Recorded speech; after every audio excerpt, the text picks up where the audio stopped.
Hello guys, pasukin naman natin yung IKEA. Ang IKEA ang pinakamalaki sa buong mundo dito sa Pilipinas.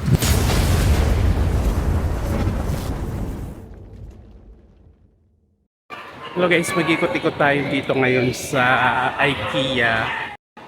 Ito yung pinakamalaking IKEA sa buong mundo nga. Dito lang yan sa Pilipinas, no?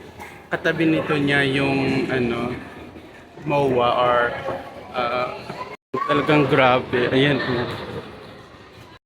Grabe ang dami ng tao ngayon. Grabe ang daming tao ngayon.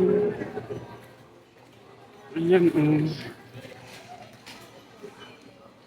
Nasa loob.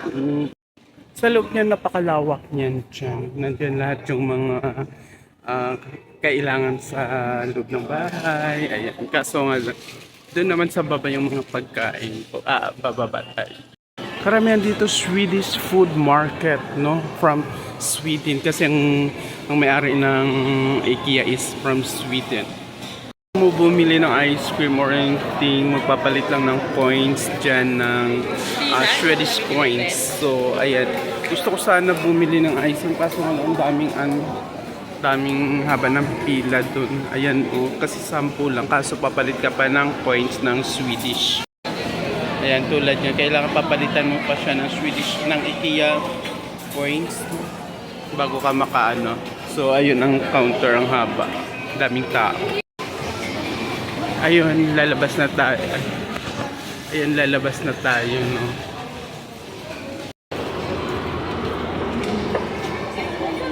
Ito yung IKEA Cafe. Tulad din siya sa Qatar, no. So, meron din sila na pwedeng kang kumain, tapos bottomless yung drinks. Tapos ayan, pupunta na tayo sa showroom nila. Ito na yung hanggang 3rd floor ata to. Kasi ito yung pinakamalaking IKEA sa buong mundo, yung sa Pilipinas. Ayan. Nandito na tayo. Ayan, mag-ikot-ikot lang tayo dito. Wala pa naman tayo sa ngayon pampit. Yung niya ay halos magkaparehas lang sila tulad ng IKEA sa Qatar. Doon sa malapit sa katabi din ng Festival Mall. Halos magkaparehas din. Ayan. Ganun na ganun din. Ayan yung pinaka food court ng IKEA. Ayan, tulad talaga. Kung ano makikita mo dun sa IKEA sa ibang bansa, halos magkakaparehas lang din.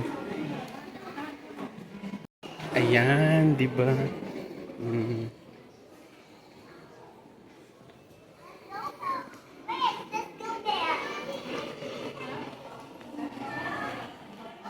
Ayan, meron din talagang halos magkakaparehas lang talaga sila ng design. Grabe. Ay, 8,000. 24,000. Grabe, ang ganda ng mga cabinet nila, mga drawer. Grabe, nandito rin yung mga ayan, mga plato, ito mga bowl, na mga lang siya. Microwave safe pa siya, no? Pwede siyang sa microwave. So, siguro mas, ba sa mga OFW, no, kung para hindi na kayo sa mga bagahe dito, medyo mura naman siya, 590 lang siya. Ayan, at saka made in Swedish, no. So in Sweden kasi mas maganda yung quality. Ayan, ito meron din sila dito, no. So mas maganda para hindi na rin kayo worried na sa mga magpapakargo kayo. 170 lang.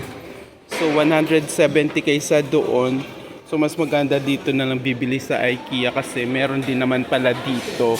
At saka hindi ka yung mababasag habang pinapakargo mo. Marami talaga dito, Grabe, ang ganda. Ito, ang ganda rin siya. Ito yung kasing laki ng ginagamit ko rin sa pagluluto. 1,309. So, halos lang siya, 100 plus. 100 real, no? Kung i-convert mo sa real. So, mas mura pa rin siya. Hello guys, ayan, nag-exit na tayo kasi talagang nalilito ako kung saan ako nakikisabay na lang ako doon sa mga kasi nga di ko alam kung saan ako lalabas. Ayan, kasi SM na rin yan. Kasi ito hanggang fourth floor yata yung ng IKEA.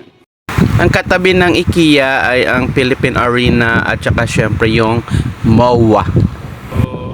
Dito ginaganap yung mga events tulad ng mga dati ginanap dito yung Wish Universe, yung mga malalaking events. Ito naman yung katabi. At ayan lang yung globe.